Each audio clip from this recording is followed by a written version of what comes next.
កងកងស្ថិតក្នុងចិត្តខ្ញុំជាឋានសួគ៌សុខភិរមសែនសានសុខុមដែលខ្ញុំស្នេ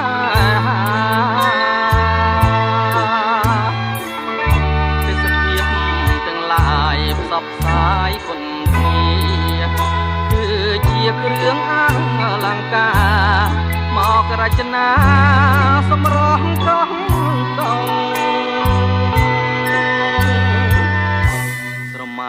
ដូចឋិតនីឋានកែណោនារីភូមិឋានបបទុកតែលំអដូចកងោកពេលពុងទុំ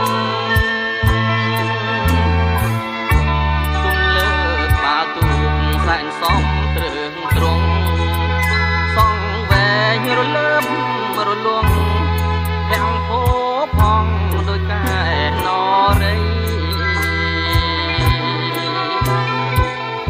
ជាប់ចិត្តកយគុណអរុណរៀងរាំងទូកមីដេដាសម្រប្រទេស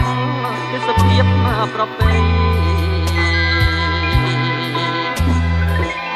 ជាប់ចិត្ត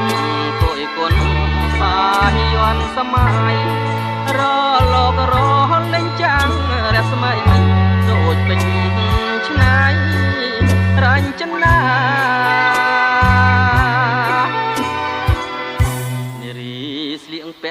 ឆ្លងពណ៌គ្រប់យ៉ាងអង្គុយក្រហមដាមកោងកាងសំអាតសំអាងឧទឹកដល់ថ្លាក្លាស់ស្លៀងពាក់ខ្លីអាវស្ដាងសង្ហាពីអល់ផាត់មកបាំងកាយាគប់នេត្រាបុប្ផាកងកង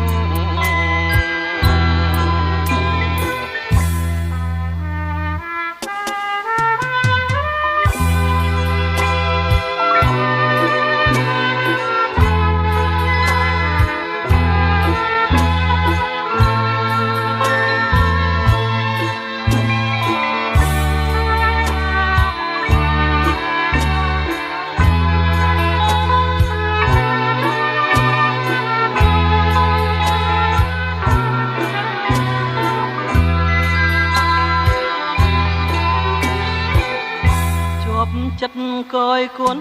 អរុណរៀងរាំងទូកមីដេដាសម្រប្រទេសទេសភាពប្រពៃជាប់ចិត្តកយគុណសាយ័នសម័យរលករលេងចាំងរស្មីដូចពេញឆ្នៃរញ្ចនា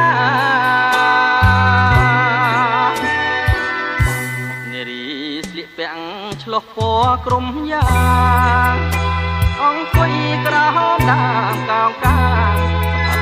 សំអាងឧទឹកដល់ថ្លាខ្លះស្លៀកពាក់ខ្លីអាវស្ដាងសង្ហាពីអល់ផាត់មកបាំងកាយា